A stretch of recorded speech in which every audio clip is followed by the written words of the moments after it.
I'm very pleased today to welcome the authors of this new book, Sarah Binder and Mark Spindel. Sarah is a senior fellow here at Brookings and is also a professor of political science at George Washington University. She's made a career out of studying Congress, which is somewhere between, I must say, either frustrating or interesting, depending on your political persuasion. She's written about gridlock and filibuster. And she and Mark, who's the founder of a hedge fund in town called Potomac River Capital, have taken a whack at something that I think is really important. I think there's a lot of shorthand that comes with discussing what the Federal Reserve is. And somehow in any discussion of the Federal Reserve, the word independent always appears.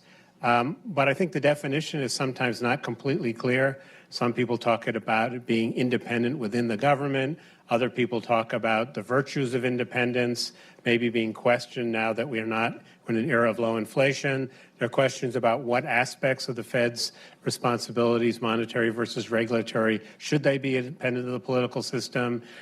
Questions about is it really so wrong if the Treasury and the Fed coordinate on something, particularly at a time of low interest rates and quantitative easing? So these are all really big questions. And what Mark and Sarah have done successfully, I think, is take us back to the roots of the Federal Reserve in 1913. It's basically a political history of the relationship between the Fed and the Congress.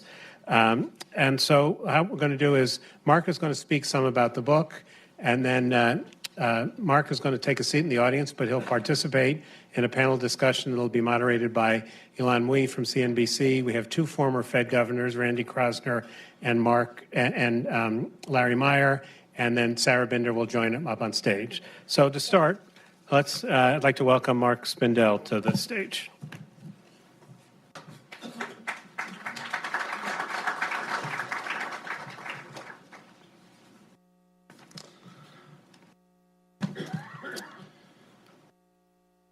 (2:07 p.m., September 29th, 2008.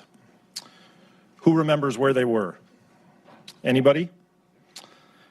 When I called my friend, Sarah Binder, my neighbor, and conveniently an expert on Congress, which had at that exact moment torpedoed George W. Bush's TARP bill, bond markets were in disarray. The economy was in disarray. The Fed had supported this legislative effort, and for sure, Congress was in disarray. Never let a crisis go to waste. One could never have known that our conversation would lead to this. And like the Congress and the Fed for that matter, Sarah and I have accumulated many debts along the way. This afternoon is a perfect example.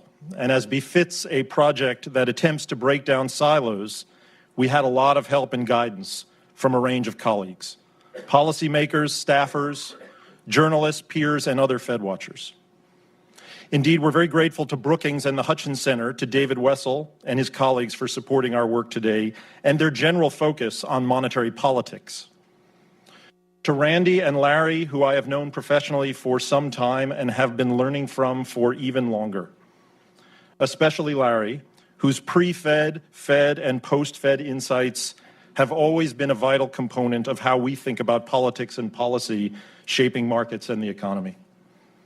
Sarah and I are incredibly grateful to have CNBC's Ilan Mui here today. Thank you, Ilan, for your participation from this side of the screen.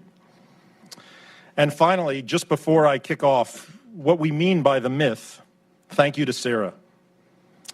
Ours is a unique collaboration, academic and practitioner. To be sure, the protagonists in our story influence markets and the economy and are influenced by them.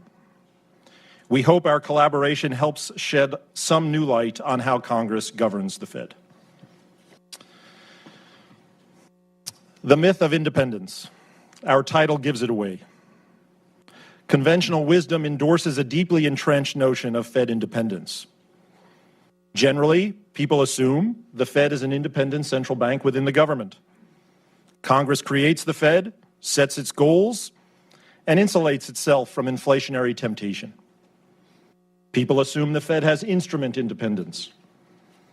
And while you'd never know it from the recent Fed share sweepstakes, structural features, extraordinary long terms for governors, staggered tenor for the chair, public-private partnership, Federal Reserve are supposed to ensure their autonomy.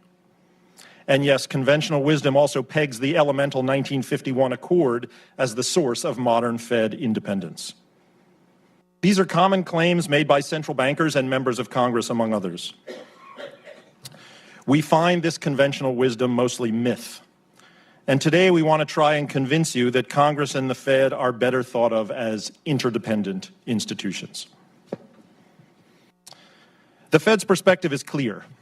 Congress is our boss. Precisely what Ben Bernanke told Kate Davidson when she asked him if he had any advice for incoming Fed Chair Yellen. Why? Because Congress always retains the power to reopen and revise the Federal Reserve Act.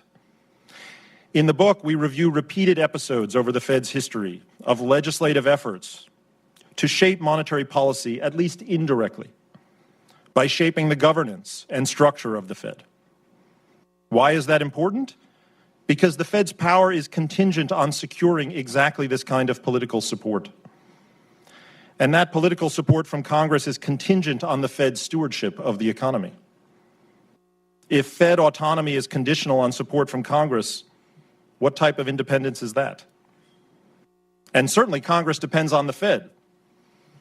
Imagine these 535 lawmakers setting interest rates. Of course, it's more than that. Members of Congress are motivated both by making good public policy and, of course, getting reelected. And so they need someone to blame when the economy sours. Who better than the almighty Federal Reserve? Hardly frozen in time, legislative attention to the Fed is countercyclical, rising with inflation or unemployment and waning as the economy recovers, suggesting again the conventional notion of independence is largely conditional. There's a nice chart in Chapter 2, page 35, for those following along. Attention matters. Revisions or threats to revise the Act signal congressional dissatisfaction, and over the past century have dramatically altered our central bank. Now, of course, monetary policy is not made in isolation. The economy needs a healthy mix of monetary policy from the Fed and fiscal policy from Congress, another element of interdependence. And Congress empowers the Fed as the supreme financial regulator. Interdependence embodies more than monetary policy.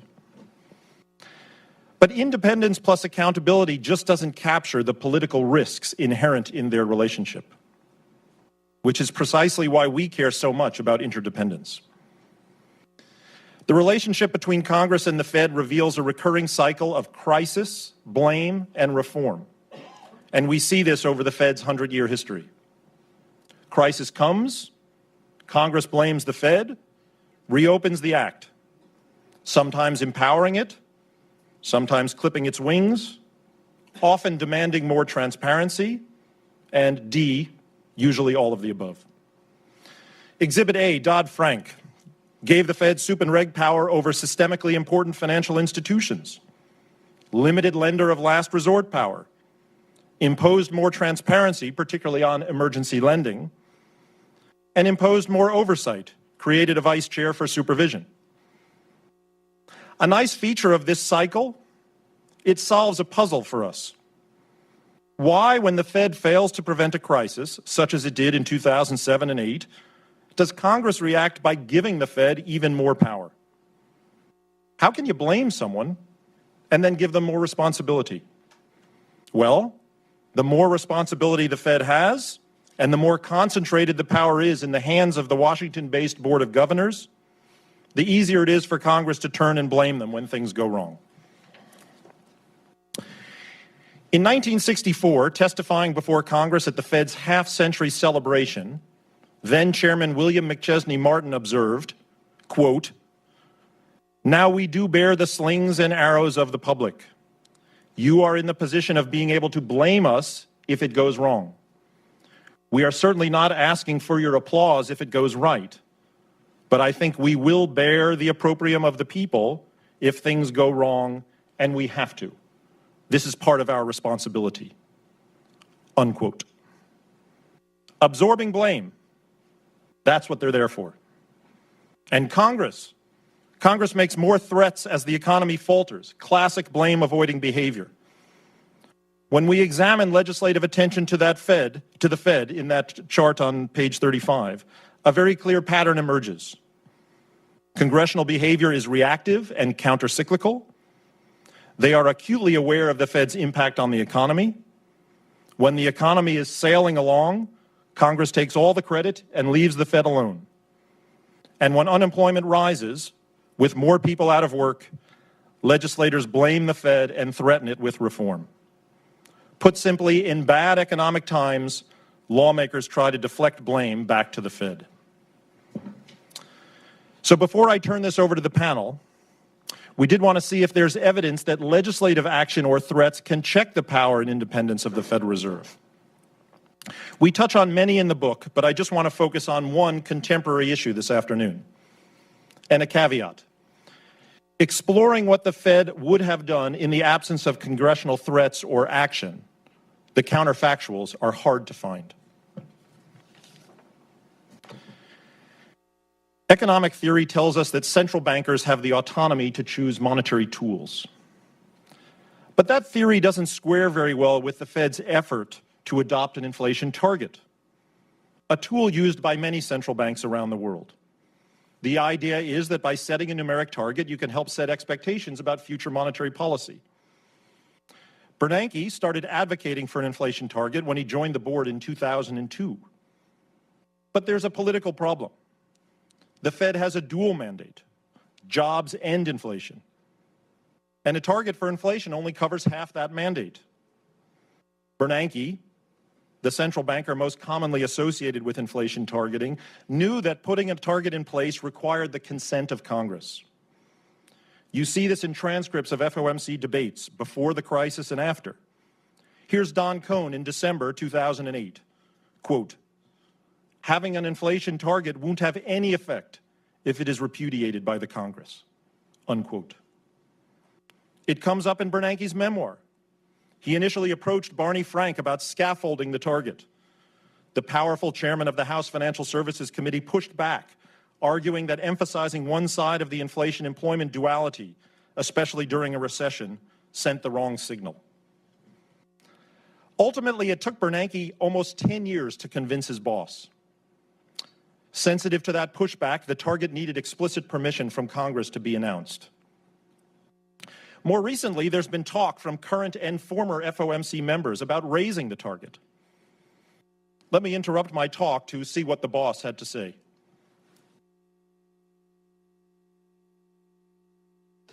In a recent press conference, some interpreted comments that you made to indicate that you were open to an increase in the inflation target. Are you pursuing an increase in the inflation target? Are other members of the FOMC, is this a matter of discussion within the FOMC to increase the 2% inflation target? It is not. We reaffirmed our 2% inflation target in January. We are very focused on trying to achieve our 2% inflation target, and it is not a subject of discussion. Thank you. I will take no for an answer. So when there are calls for the Fed, and in important cases by the Fed, to increase their inflation target, in this case, Republicans in Congress push back against any such change. Don't do anything without talking to us. Conventional wisdom suggests the Fed claims independence, but clearly it's acutely sensitive to the need to secure political support for its policy choices. One might also ask what a higher inflation target would accomplish in an environment where the Fed has failed to hit its current 2% goal. We'd probably not be having a debate about a December rate hike if the target were higher. This is what interdependence looks like. Let me stop. We are especially privileged to have Larry and Randy, two former members of the board, here today, and I'm going to turn the afternoon over to our panel. As such, let me reintroduce Ilan Mui, our moderator. Ilan is a reporter for CNBC, where she focuses primarily on economic and regulatory policy. Can I just say monetary politics? Her background in print journalism encompasses 15 years at the Washington Post, where she covered, among other topics, the Federal Reserve. I met her about 5 years ago when she first picked up the Fed beat. Her insightful reporting and engaging manner has always brought an important perspective for Sarah and me. We are privileged to have her and her panelists here today to help us explore the myth of independence. Thank you.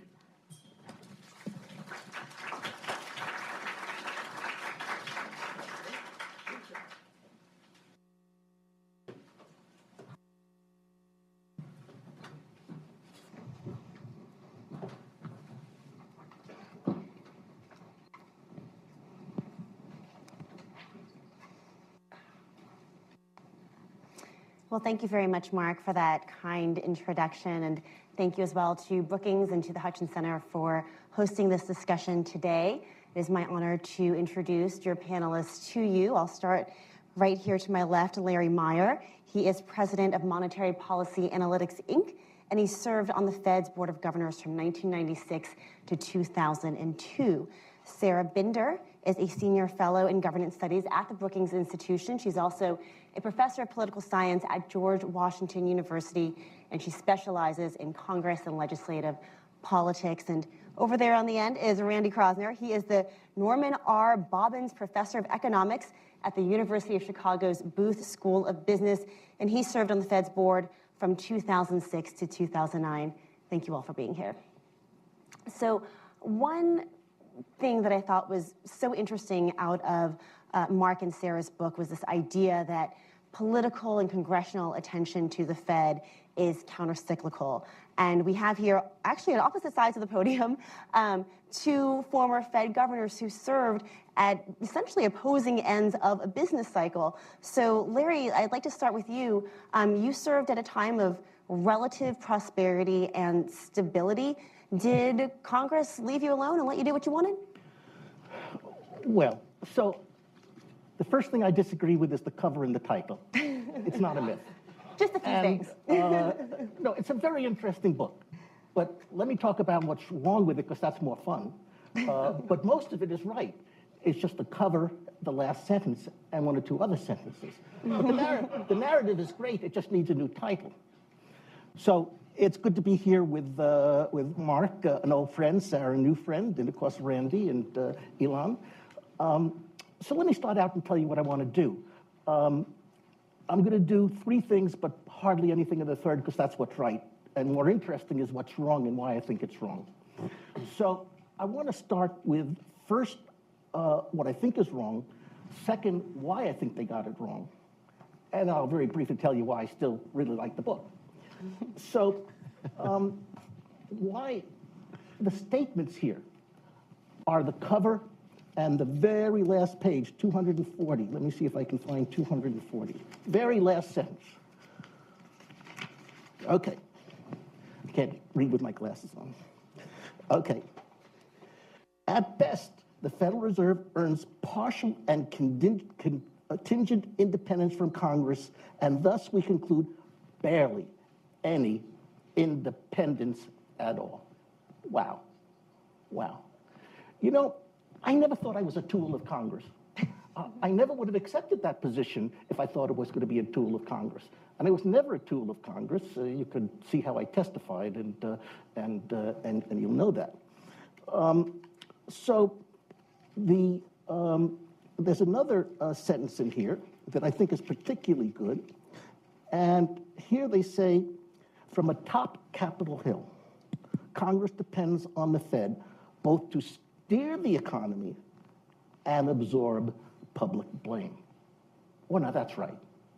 The first part is independence. They're there to steer the economy without political interference. And the last is, it's the nature of politics. It's the nature of the game. And it's Congress's privilege, since they put the Fed into existence and they can change it anytime they want. So why'd they get it wrong? They never correctly identified what independence means. They never talked about goal versus instrument independence until page 225. Too late. Damage done. So let me explain what happened here. First, they say the Fed does not have goal independence. Now, remember, central banks around the world, none of them have goal independence. Legislatures have set the goals. in what they think is the public interest. Okay? That's always the way it is. No central bank has goal independence. What independence means in the context of central banking is instrument or operational independence, which means having the right to adjust their instruments to achieve their congressional mandate without political interference. So that's what we want to see. How is policy different because of what Congress said or did? Now, the goal independence problem is they say that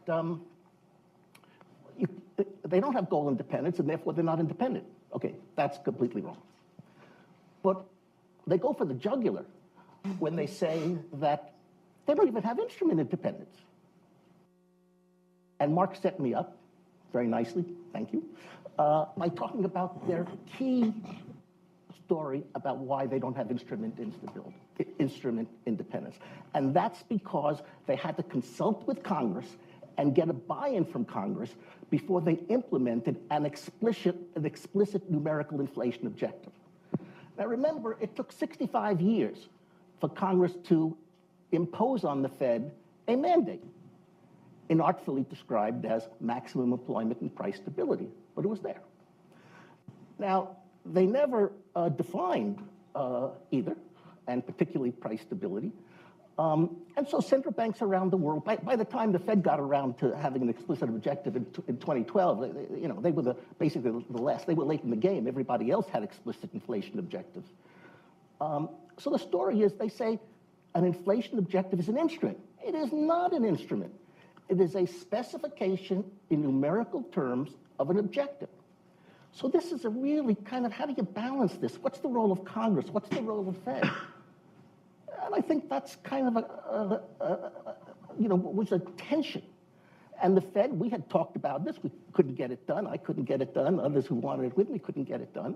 But we all knew that the Fed was going to have to consult with Congress, bring them along, because this was a politically contentious issue. But independence is using the funds rate balance sheet policy to achieve a 2% objective, or to achieve what price stability is. Now, I'm not surprised Congress might say, I told you price stability. Somebody said during the debate, that's zero. Well, we had that debate the first meeting I was there. Greenspan said it was zero, okay? But the rest of us decided it was 2%, okay? So, but we're not allowed to talk about it. Okay, so now, what did they get right? I said almost the narrative. There are only a few sentences in here that I would pick out, and that discussion of the inflation objective. What they get right is the story that this is a story, and as I say in chapter 2, the title, The Blame Game. That's what it's about. That's the nature of politics, okay? Blaming the Fed when something goes wrong. But it is more than that, as Sarah and Mark said. It's that the Fed has to be very careful to maintain relationships with Congress to protect their independence, because the best thing is to get it right, okay? If Congress doesn't think you get it right, then you have to rely on the political capital that you've built up in those personal relationships that Ben was very good at doing. And I'm sure Chair Yellen is as well. So that's why the Fed has maintained its independence, because they recognize every chairman comes into that position and knows one of his core responsibilities is to interact with Congress, build relationships that you'll need to fall back upon to protect the independence of the institution. But Larry, doesn't that statement right there support the thesis of Sarah and Mark's book and the interdependence between the Fed and Congress? No, I don't think so. So tell me what decision the Fed made since 1977, because I'm not a historian, I don't go back. What decision that they made with respect to the funds rate, balance sheet policy was influenced by Congress? Sarah, I think this is a good time to bring you in. Okay. Well, let me just quickly echo Mark's thank you. And you can tell we had a lot of feedback along the way, and exemplified here, which is really awesome that people are engaging and challenging the argument. I should say it's not a book I could have written by myself, and it's a much better book for having written it with Mark. So let me step back and then answer the direct question. I would suggest there may be a difference between, in Larry's terms, political interference with the Fed and political influence on the Fed, and the distinction may be worth probing out a little bit more. I would also suggest I'm not so sure that Congress neatly recognizes the distinction that central bankers clearly recognize between goals, dependence on the legislature, and instrument independence. I'm not so sure from our reading of congressional history that Congress sees that distinction. We see it throughout the ways in which Congress leans on and reshapes the Fed, whether it's the pushing back on the inflation target, whether it's imposition of transparency requirements over time, which every single time the Fed has fought because it infringed on their ability to pursue policy the way they wanted to. And of course, along the way, reading the FOMC transcripts, and again, we're not obviously in the room where it happens, so to say. And so we are dependent on transcripts for a long period, but not the recent period. And you pick up constant reflections on political risk, political cost. What are the costs we're going to face if we push ahead? Just one example, and I think it struck us as sort of iconic, right? What's the classic example of Fed independence? It's Paul Volcker in the early 1980s really combating stagflation. But when you open up the transcripts and read what they're saying, it's such things as Volcker in 1981. If we get this one wrong, we are going to have legislation next year without a doubt. We may get it anyway. It's a matter of judgment as to how that might come out and where the risks are, but I think we know where the risks are, right? Discussions about when are we going to stop hiking rates? When are we going to ease policy? That there's constant discussion in the FOMC about the political costs. How long can we do this before we lose political support? And so there are other examples here, but I think Mark and I both appreciate the importance of being very clear, as Larry had said, about being sure where we're drawing lines between instruments and goals. So Sarah and Mark talk in the book about that cycle of crisis, blame, and reform. Randy, you were lucky enough to serve during all three of those things. Yes. Tell us what that was like. So thank you. I'm delighted to be here to be commenting on this book, and I think this is an issue that doesn't get as much systematic attention as it deserves. I think the distinction that Larry drew is a very important one. I'll come back to that in a bit. I'll give some anecdotes from that period, because it's obviously one in 2008 where we were doing a lot of things that the Fed had not done before. We were using the so-called Section 13.3 powers, which, as Sarah and Mark talk about in the book, when the Fed did not respond in the early 1930s to the crisis, because the first line of the Federal Reserve Act is to provide a more elastic currency. There had been a private clearinghouse system that did that, and it was the judgment that it had failed in the Panic of 1907, and so we created a government organization to do that, because England had had the old lady of Threadneedle Street since 1694, et cetera, et cetera. The Fed didn't act when it should have, and then the Federal Reserve Act was amended to give these specific powers. In the term from the Act is unusual and exigent circumstances, and then outline broadly what could be done in those unusual and exigent circumstances. And so we were very mindful of that during that time period. We worked very closely with the legal staff to understand, well, what can we do? Because there was very little precedent for what unusual and exigent circumstances were. Those are very nice. It's a very high-minded phrase, but exactly what is pressing enough and what is unusual enough to allow the Fed to act.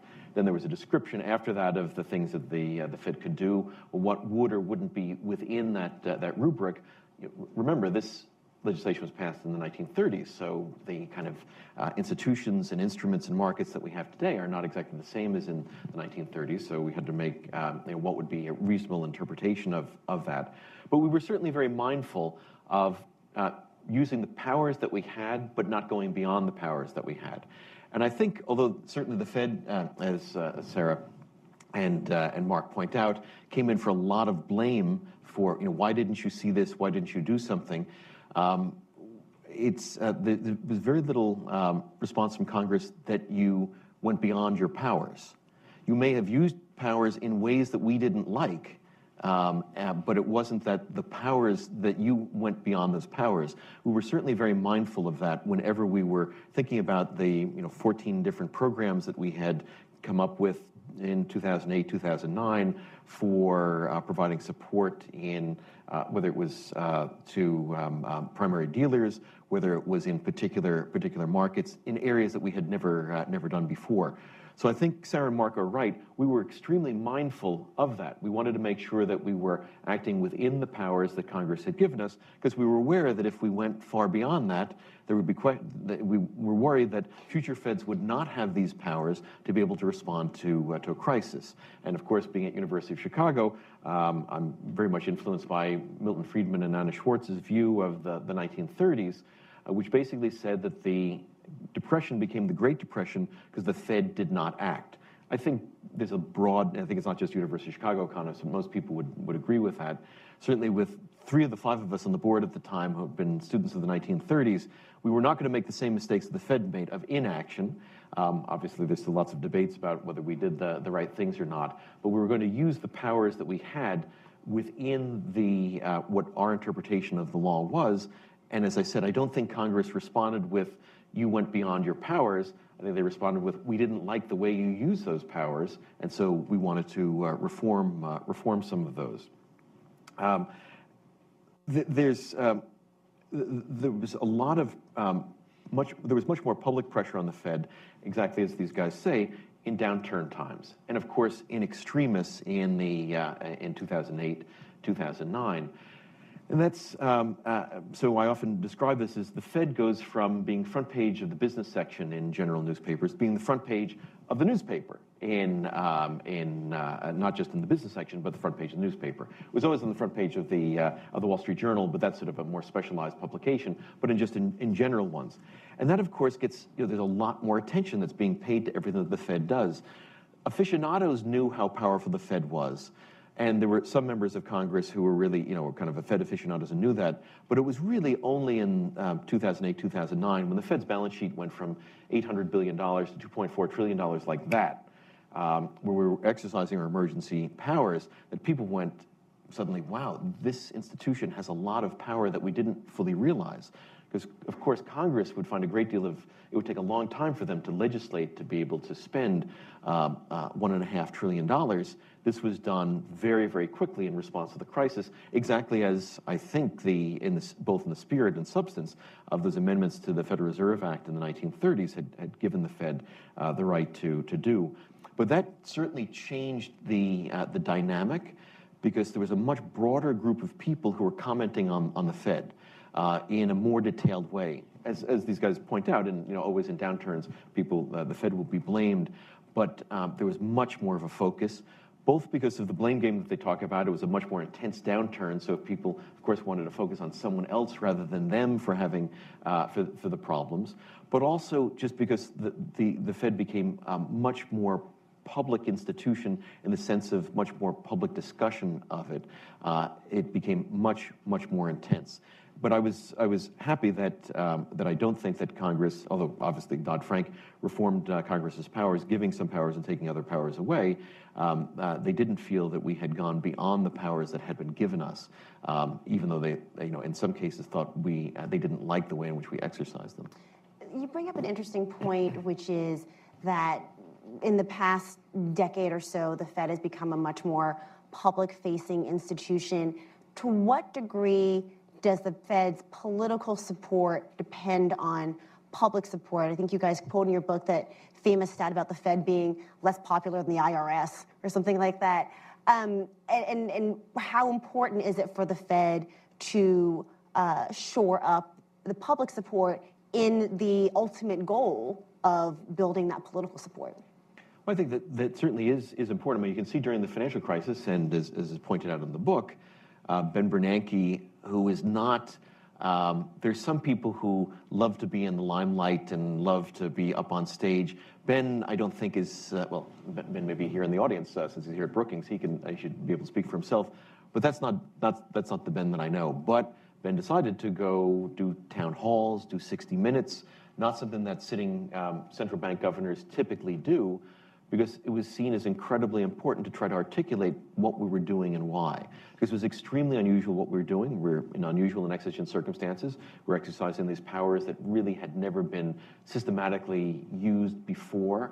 People were very concerned and confused, whether it's Congress or public, and for good reason. This was a very unusual time. And so it was felt that not just speaking with members of Congress and with Senator Dodd and Chairman Frank and Chairman Dodd, but a broader public, and that was an important conduit. So there were multiple points of support, and I think it was all done through trying to articulate what we were doing and why, not just sort of the legal basis support. This is, I think we were not effective in drawing that Main Street, Wall Street distinction and saying, well, we're really focused on helping out Main Street, and if the financial system collapses, housing prices could fall as they did in Japan, 80 or 90%. We don't want that to happen because that would be devastating for homeowners. But the particular entry points, the particular instruments, as Larry was pointing out, that we're using, we're providing support to the financial system through supporting the financial system directly. We didn't have the powers to go to the individual homeowners. Mm-hmm. But that distinction wasn't readily apparent. And of course, the Congress was happy to sort of castigate us for not doing that, but they hadn't given the powers to do those sorts of things. Larry, how much time did you spend meeting with individual lawmakers, if any? Only when I testified and mainly screaming at them. The only other time... But you screaming at them, not them screaming at you. Yeah, right? They got used to it. But, the only time was when I was nominated and there were visits to various congressmen. And I could always tell, I could tell who was a Republican and who was a Democrat before I even sat down. And the only one I had a hard time was with Sarbanes, who said, this is what you should do. These are the values you should have. I said, no, no. I'm a governor. I'm going to do what I think is appropriate. I call it the no looking back rule. You got one shot at me, okay? Nominate me, confirm me, then I'm on my own. In terms of the congressional interaction, the most interesting part were letters we get all the time. When there was a possibility we'd raise rates or not lower them, signed by 15 members of Congress. We laughed at that, and we put it in the circular file. Okay. Now, I got only one letter from somebody in the public, and it was in pink, bold letters, and it was entitled, "Dear Spawn of Satan." So I said, wait, that's not for me, and I took it to Greenspan.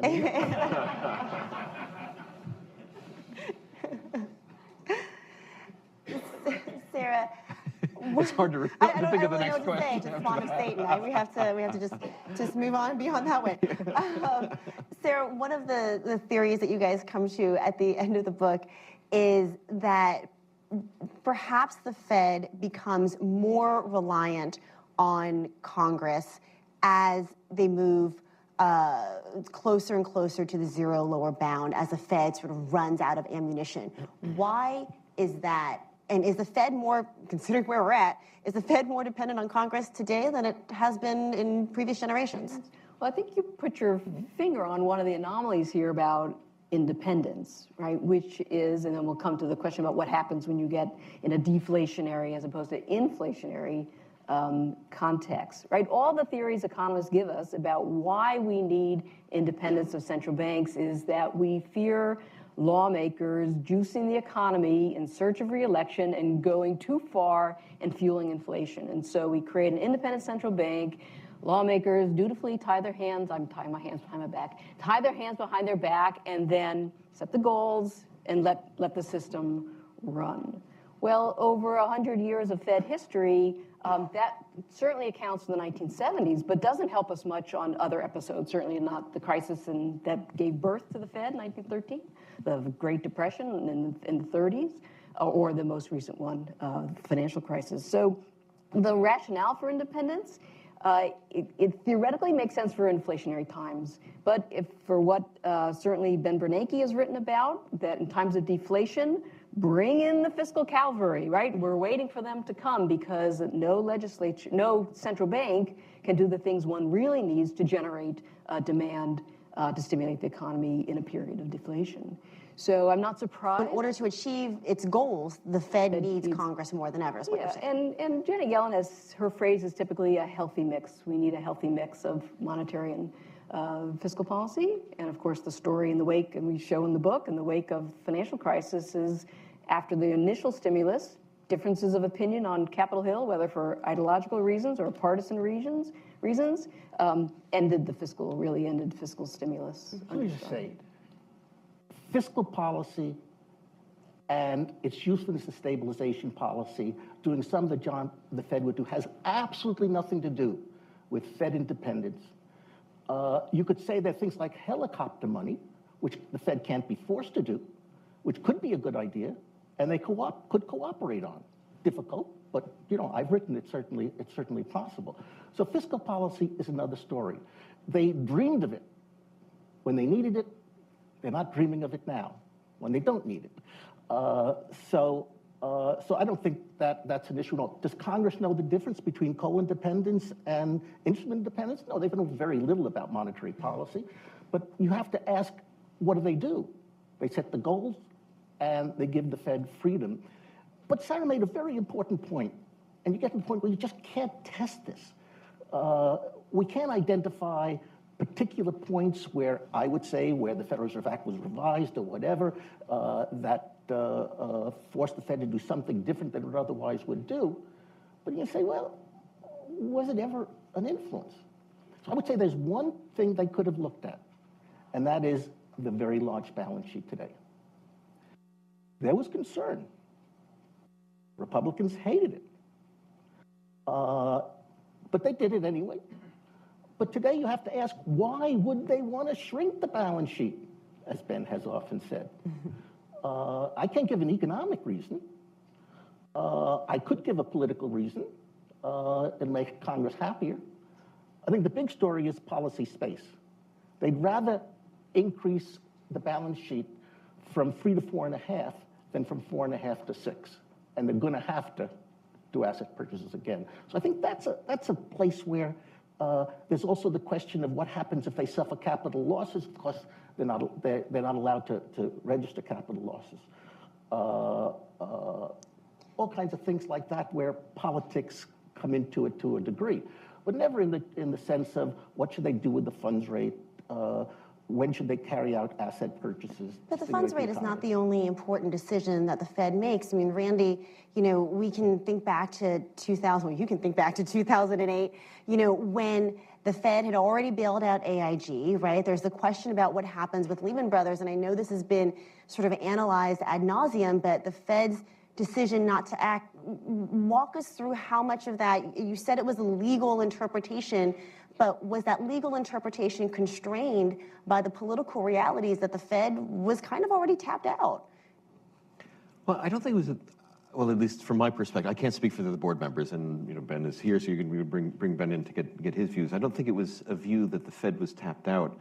I think the narrative of the crisis is that somehow that Lehman was the spark, and actually I think it was much more a symptom rather than the cause. How did we get to this position where all the investment banks were barely able to fund themselves, and one in particular wasn't able to fund itself? We thought we had a merger partner for it. So some people have these conspiracy theories that we had to shoot one of them. That was not, well, again, there may have been a lot of discussions that I was certainly not in every discussion, but I never heard anyone say that that's what we've got to do to sort of prove our mettle, with Congress or with the public.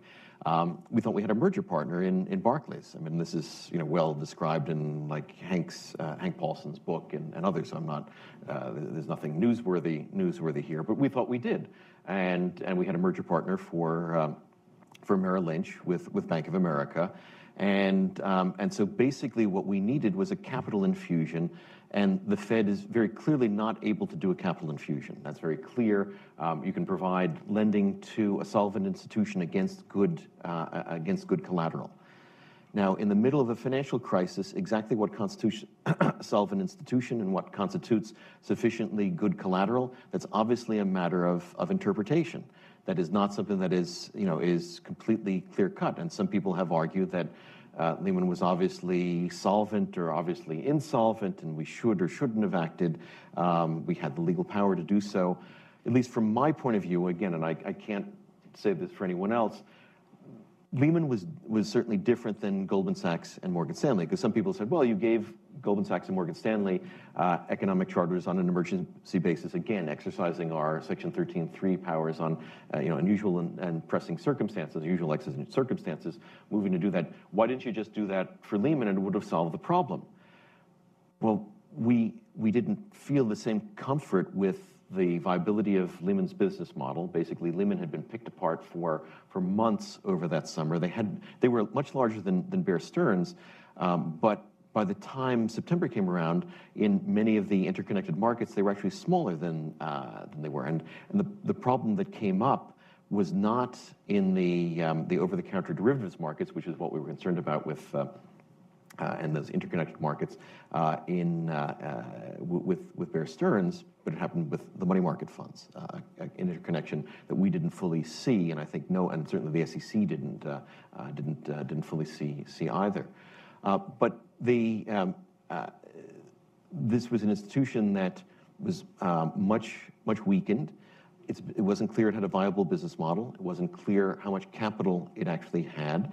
At that time, trying to estimate the value of illiquid assets on any institution's balance sheet, you're going to have a fairly wide standard error.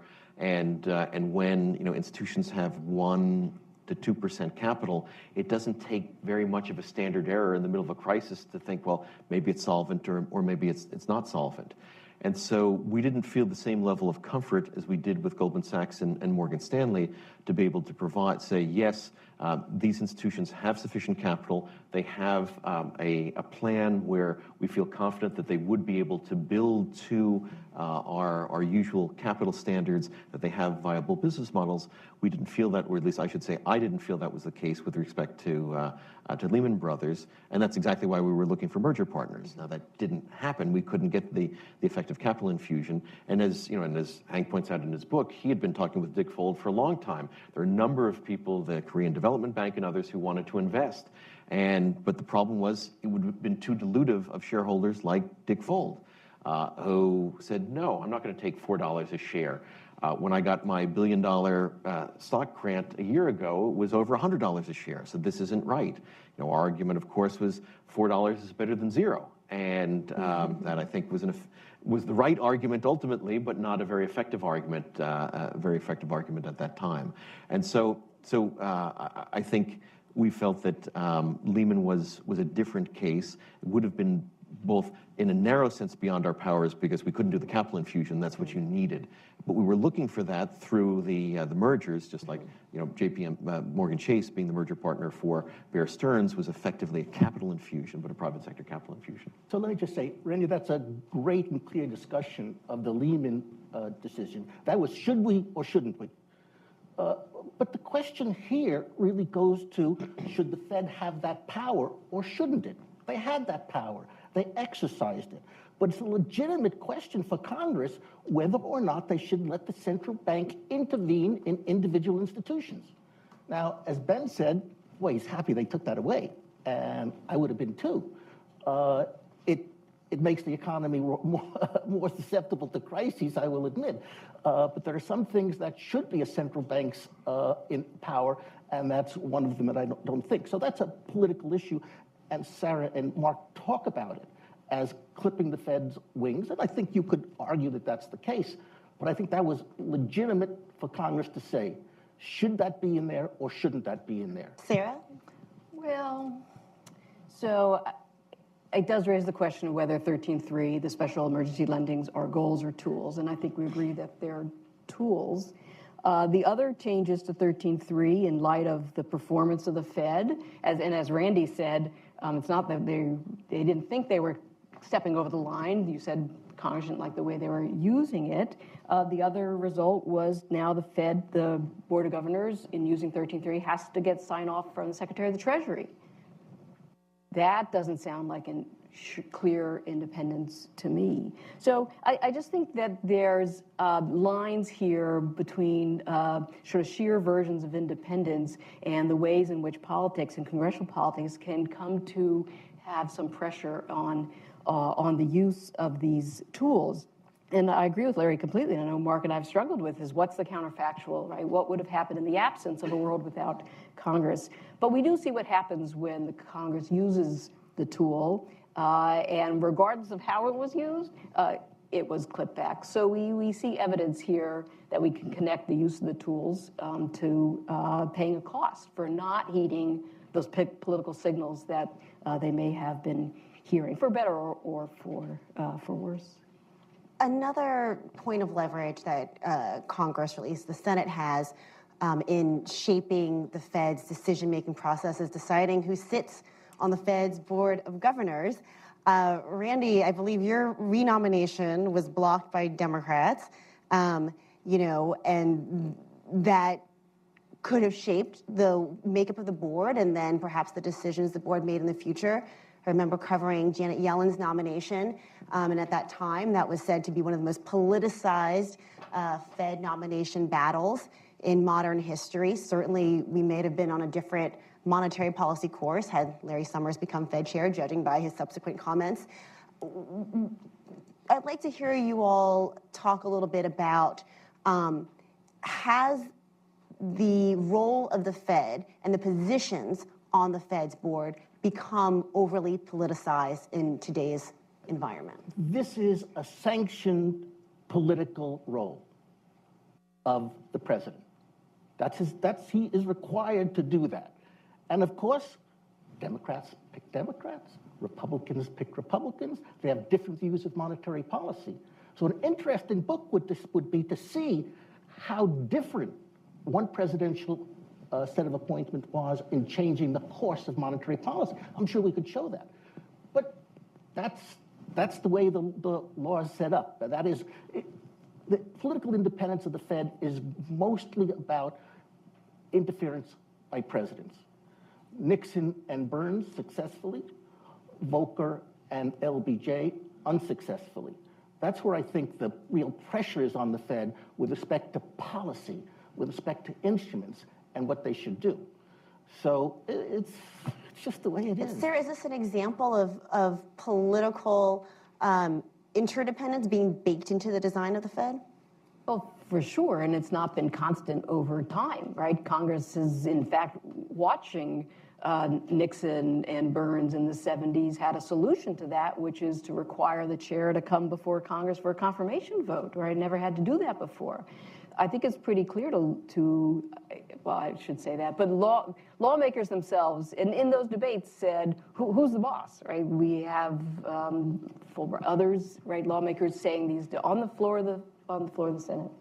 So clearly, I think Congress sees these as an avenue for exerting at least direction to the Fed.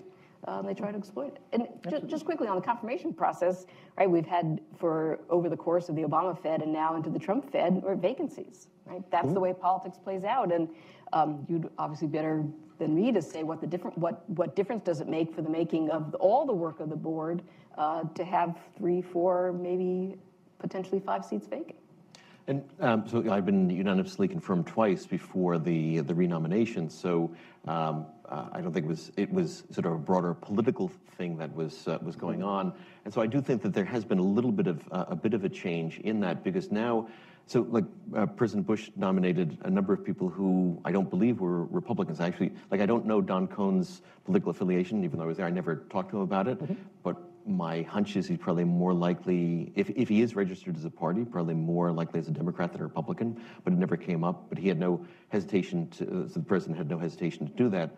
But it does seem now that there tends to be more pairing of, and that would, I think, be a very interesting thing to look at to try to get at this issue. It used to be just, when people would come up, but now there seems to be a few positions open. There'll be a pairing of someone who would be more appealing to Republicans and someone who would be more appealing to Democrats. That's traditionally how many of the other agencies, like the SEC, which is very clear. The chair is from the president's party, and then you get 2 from one side, 2 from the other side. And I think traditionally that wasn't how appointments were typically made to the Fed, but I think more recently there's been more of that, pairing. There's always been some of that that's been done, so I don't want to say that this is something that's new and was only started in 2008, but I think it's become a little bit more standard to have that, and so I think that is politicizing the process a bit more. Though it seems like this time around the process is completely different than it has been in the past. President Trump, I believe it was just yesterday, was up for lunch on Capitol Hill, meeting with Republican senators, and asked them for a show of hands of who their favorite Fed chair nominee might be. Apparently it was Taylor versus Powell, and Yellen was mentioned. What does this do to the environment, the political environment surrounding the Fed, and to that eventual nominee's political capital? Well, it's the name of the game. What you have to ask is this: whoever. But this is Stanley. This is okay. Whoever. It's what it is. It's what it is. It's the Federal Reserve Act. Okay.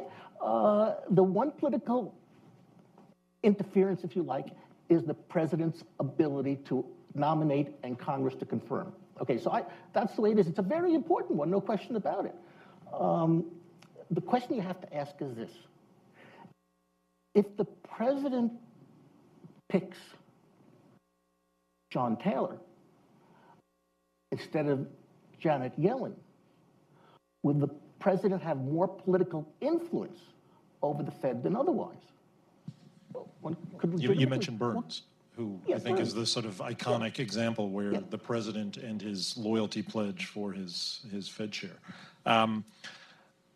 I was going to say one other thing. I touched on it briefly in my introduction, but the learning for Sarah and me in studying the history of our central bank was a Federal Reserve. And I think I've learned all of my political science from Sarah, and the United States is infused with these weird institutions.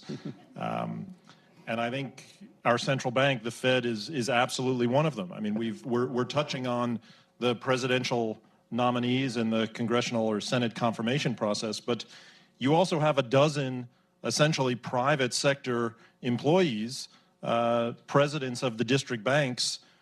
We write in the book, moored in the same cities they were way back in 1913, who have an important vote on our monetary policy.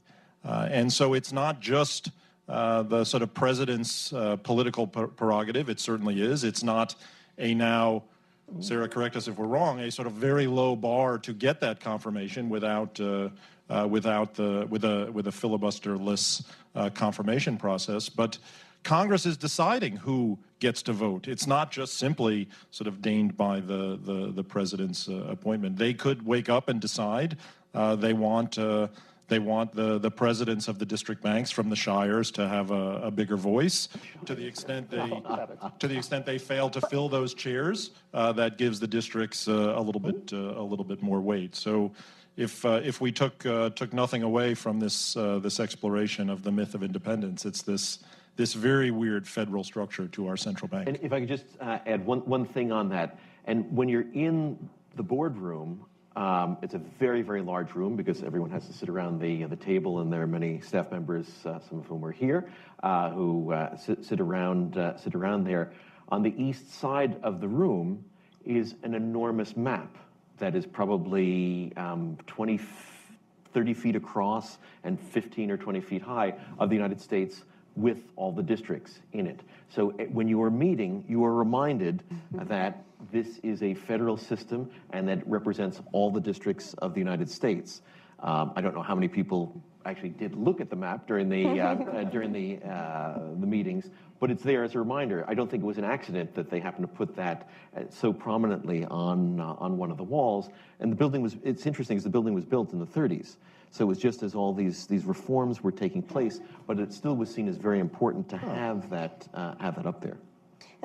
But one point that you make in the book and that you brought up, Mark, during your earlier remarks is that one of the ways that Congress has tried to increase its leverage over the Fed is by trying to consolidate that power within the Board of Governors here in Washington. So, you know, where are we in that pendulum, and which way is that pendulum continuing to swing? So I think in all of the revisions, 12 to the act that we looked at, they seemed more and more to concentrate power in the DC-based Board of Governors. They haven't removed the votes of a rotating set of district banks, but in terms of, you know, back in the sort of original recipe, each individual district could make its own monetary policy. So we've certainly come a long way in 100 years.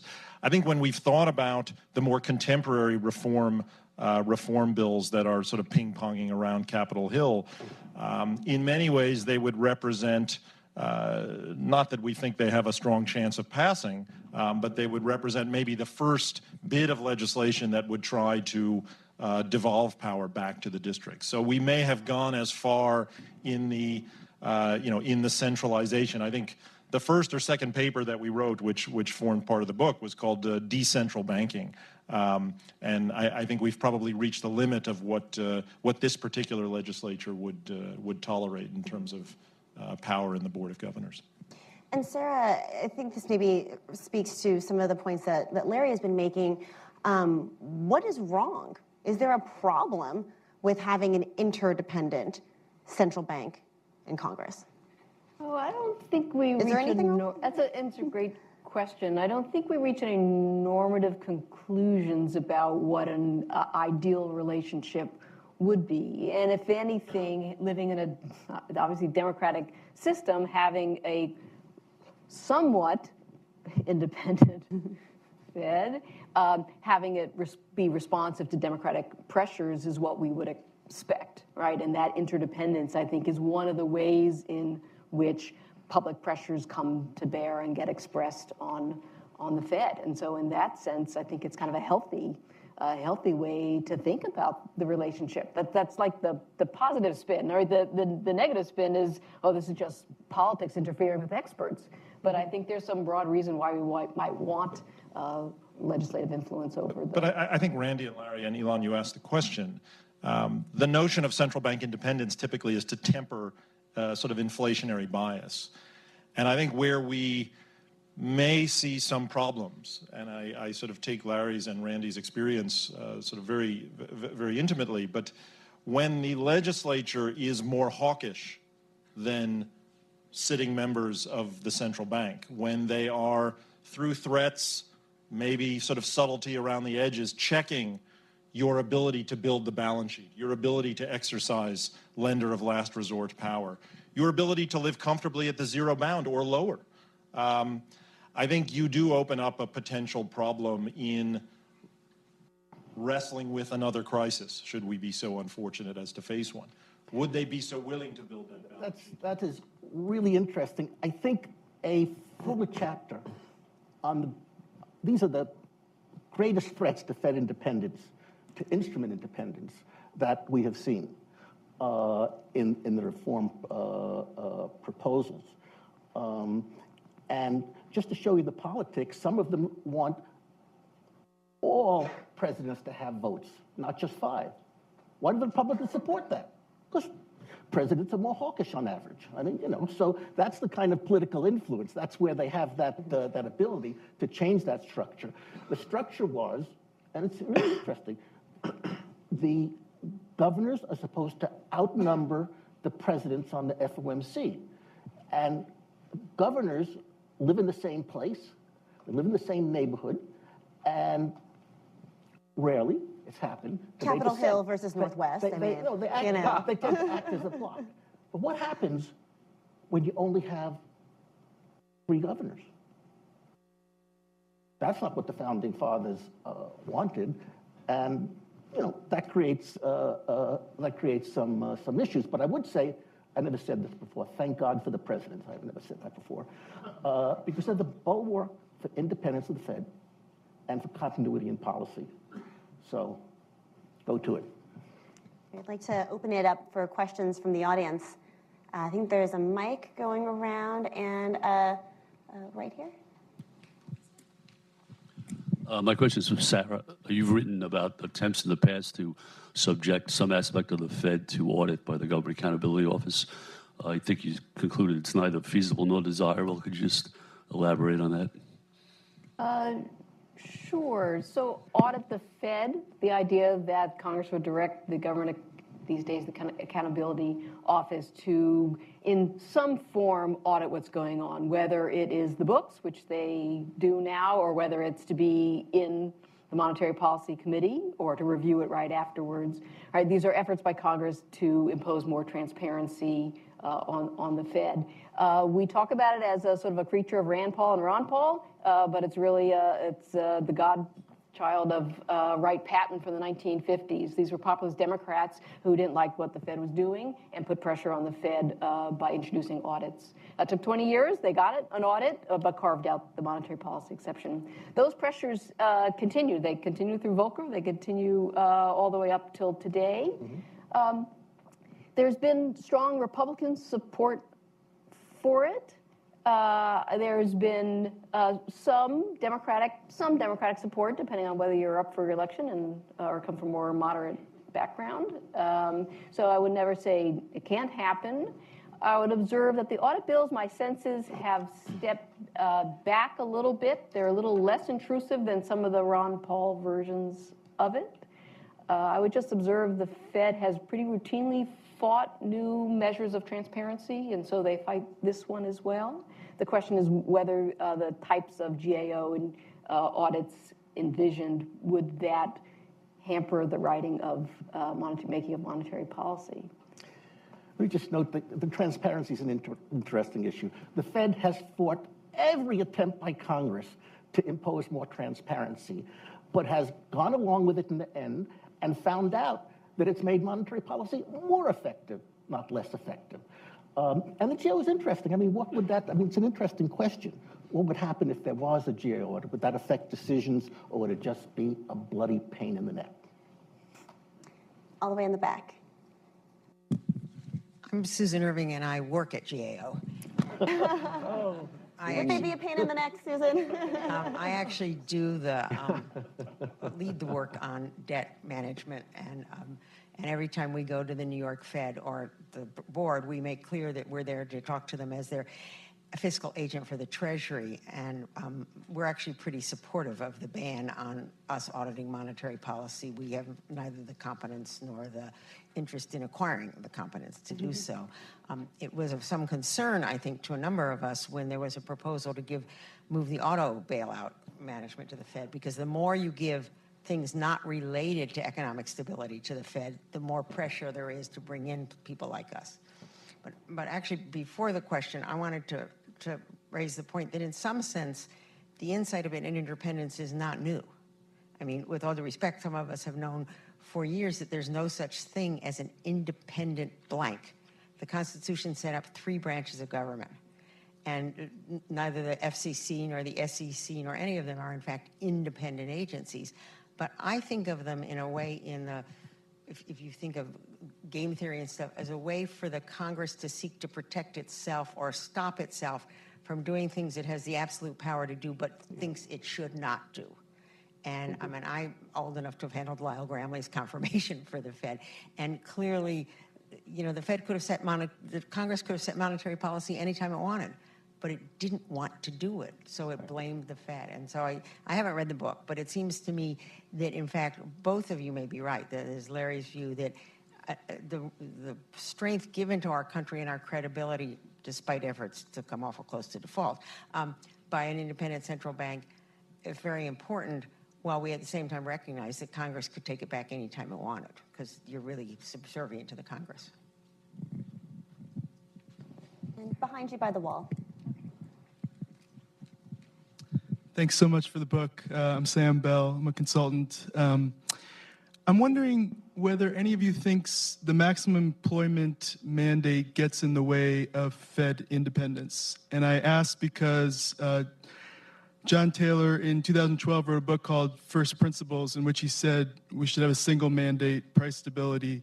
One of his arguments was it will enhance independence of the central bank, focus, an easier job, all of that. So I'm curious whether the dual mandate, I know there are 3 minutes, but the dual mandate gets in the way of independence. No, this is Congress's job to give the Fed mandates. They've given them intelligent mandates, but the Fed is unique, almost unique among central banks, of having a dual mandate. Other central banks pretty much act that way, but typically have either a price stability objective or some hierarchical system. So the Fed is unique, but and some people like Taylor would prefer just to have an inflation objective. That's fine. Congress could do that, okay, at its peril. So, oh, sorry, Randy. Yeah, I think that's exactly right. Because studies have been done in practice looking at different mandates across different central banks have. Some of them closer to being dual mandates, some of them closer to being sort of a very narrow focus on inflation. And exactly as Larry had said, in practice, if we look over the last 25 to 30 years, as central banks have been adopting these sorts of explicit mandates, it doesn't seem, you couldn't really predict different actions based on the mandate. In practice, central banks seem to be operating in roughly the same way, regardless of what the formal mandate is, because even if it is just a very narrow focus on inflation, it's very hard to ignore if Paris is burning, for example. And so the ECB has a relatively narrow mandate, but Mario Draghi does not ignore when the unemployment rate is extremely high, when the economy is not doing well in the eurozone, and quite reasonably. And also economics allows you to bring the two together. So even if you don't have some explicit mandate for looking at employment, you can focus on your inflation goal and say, but employment or growth or some of these other factors will be affecting where the trajectory of inflation. And so we are consistent with our particular mandate, but since these other pieces come in and our broader economic understanding of the interconnections in the market and the way the economy works, you're going to be taking those into account. And I think that's why in practice you typically do see them act in the same way, roughly the same way, even with different mandates. Except does that change when in situations like now we're facing both low unemployment and low inflation, and depending on what your mandate might be, your choice of which side to focus on might be different. I think I would say that the ECB and the Fed have acted in sort of broadly, not exactly, but broadly similar ways in response to somewhat different shocks. But the shocks came later in Europe, but then the ECB has done exactly what the Fed did of buying assets, bringing interest rates down. They've actually brought them down to negative territory, using very explicit forward guidance. I sometimes call that open mouth operations rather than open market operations. And Mario Draghi understood the importance of that when he said, we will do whatever it takes, and believe you me, it will be enough. That had an enormous impact on the markets, much more of an impact than announcement of any particular asset purchase or any particular move in interest rates. And so, I think even in those these tough circumstances, it's roughly the same. Is it exactly the same? Probably not. But but I think roughly the central banks seem to be responding to the same kinds of ways, using the same kinds of tools in response to the same kinds of shocks. In the front.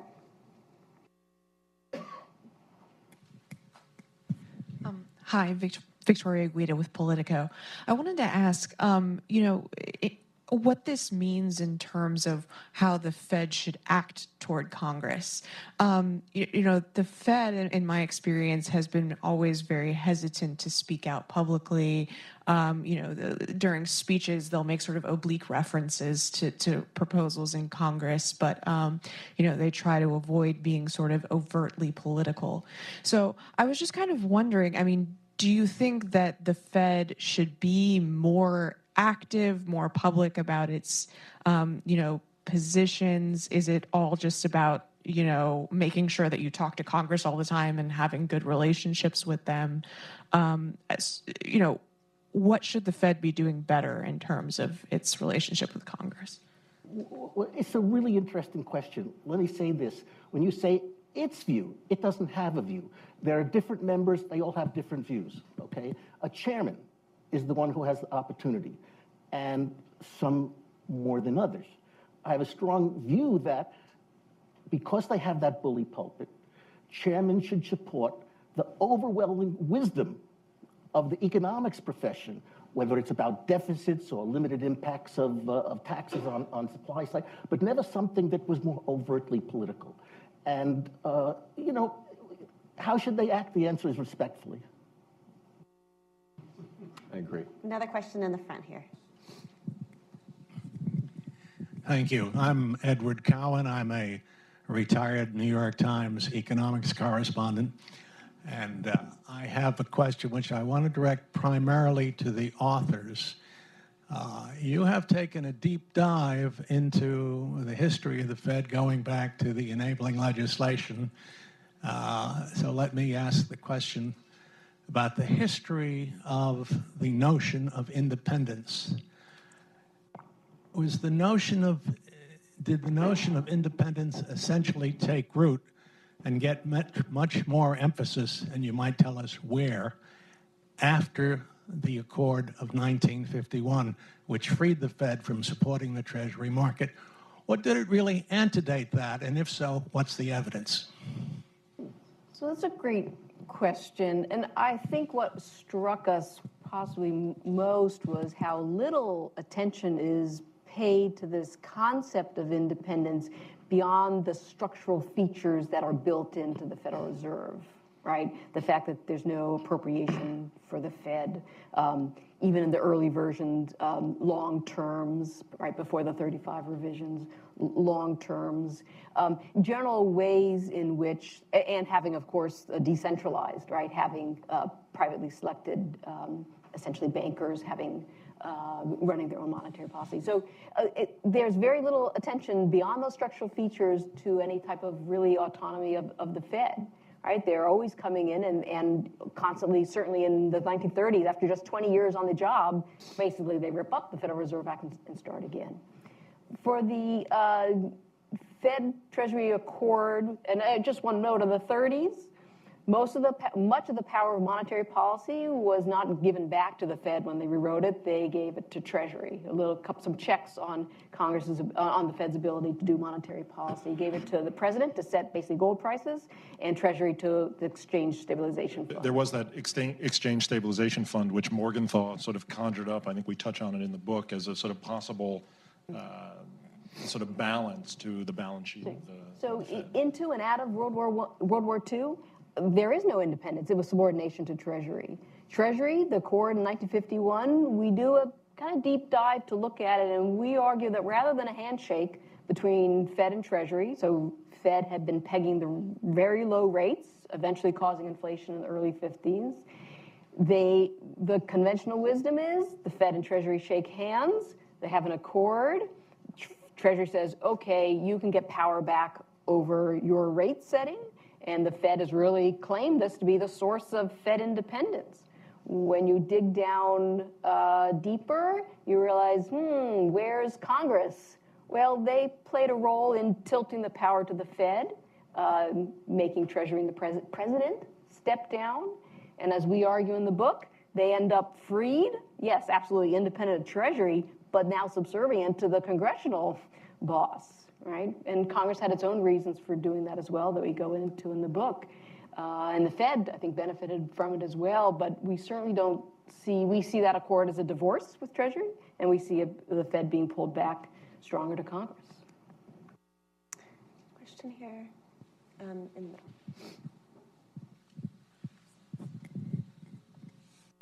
Hi, I'm Richard Skinner at Johns Hopkins University, and this question is particularly for Sarah because you're the Congresswonk on the panel.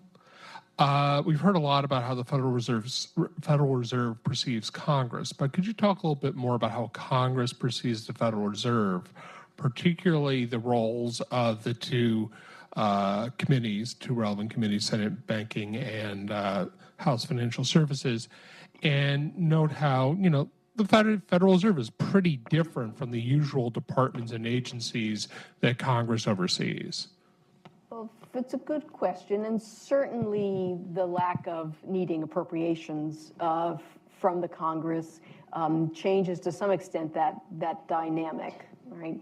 I think I would say that members of Congress in the House and Senate, there's a pretty uneven attention to the Fed and to monetary policy, and there are some who do quite take the monetary policy quite seriously and put effort into it. Others, they do show up and ask the questions twice a year. So, but I think members, and you got a very good taste of the chairman of the Financial Services Committee, very clear how he thinks the Fed should be proceeding. There are other clips in that July hearing that I think were pretty illuminating about the size of the balance sheet, praising the Fed for drawing it down.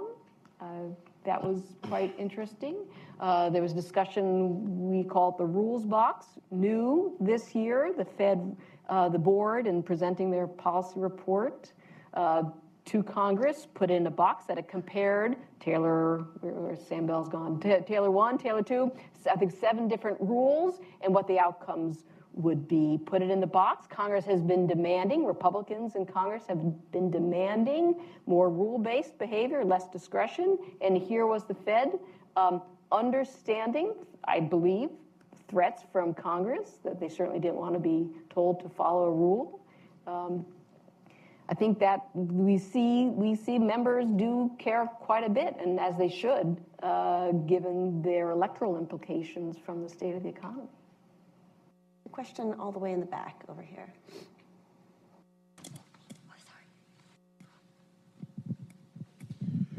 Bert Ely, banking consultant. If John Taylor is nominated and confirmed as chairman of the Fed, and he is successful in implementing the Taylor rule at the Fed, and let us say that it actually looks like it is going to be successful, that putting monetary policy on kind of autopilot, in fact, produces good results over the long term. What would that effect have? What would that consequence have on the independence of the Fed and of its decision-making authority?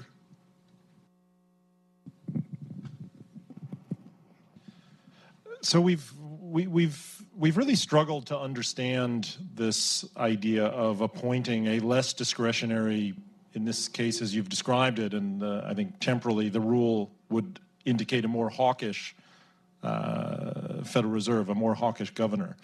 And I think as we've explored it in a sort of contemporizing our thesis, it would certainly sort of dilute some of this independence even further. It would give more power to individuals in Congress, members in the House and Senate, who want to take that discretion away, who just don't think that that the kind of unconventional and creative policies that I think Larry and Randy developed and saw firsthand have a place in this kind of central banking. So, whether we get there immediately, whether there would be maybe a revisionist history to some of his writings or a sort of market forgetting that they were there and just imagine that there are no atheists in the foxhole, that if there is a crisis, he'd do all the kinds of unconventional policies. But I think I'd be a little concerned because of this dilution in independence that the central bank in that environment would be able to do what it has done previously.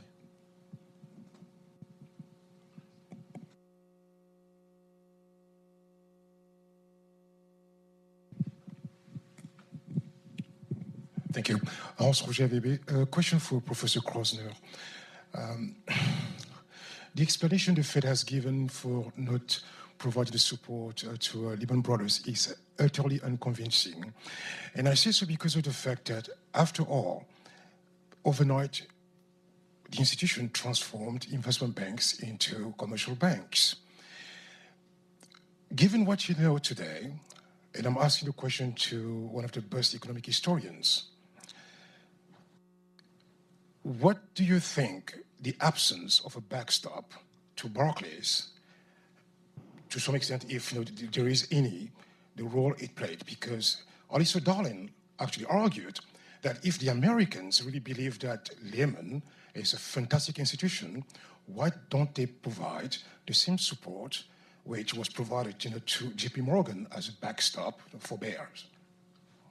Well, as I described, I think I was quite explicit on this, that we were much more concerned about the viability of Lehman Brothers than the other institutions, that the business model was much more impaired at Lehman than it was at Morgan Stanley or Goldman Sachs. Everyone was facing difficulty of getting external funding, and that was true particularly for the investment banks, but even commercial banks were facing those kinds of things. And as I said, I think it was much more a symptom.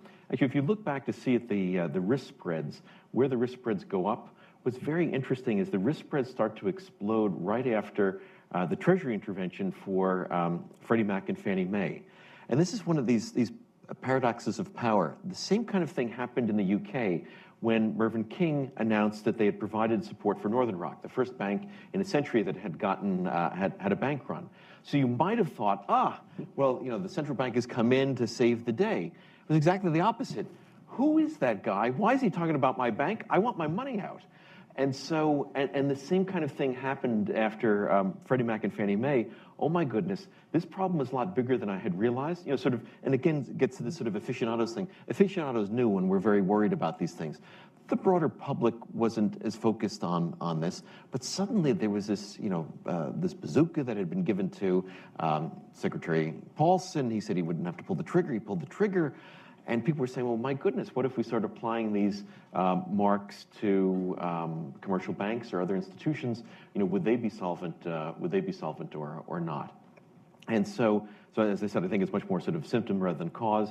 I do think that there was a lot going on that week because we were dealing with those. These were institutions that the Fed did not supervise because they were supervised by the SEC, but we were being called in to deal with them because they're obviously a part of the interconnected financial system. And then we came to realize that another institution that we didn't supervise, AIG, was causing potentially even a greater problem with their interconnections in the market. I mentioned Lehman Brothers because people didn't want to be their counterparty, so even though they were larger than, or it started off larger than Bear Stearns, that issue of sort of the counterparty interconnections wasn't quite as big with Lehman because by the time September came around, there weren't many there.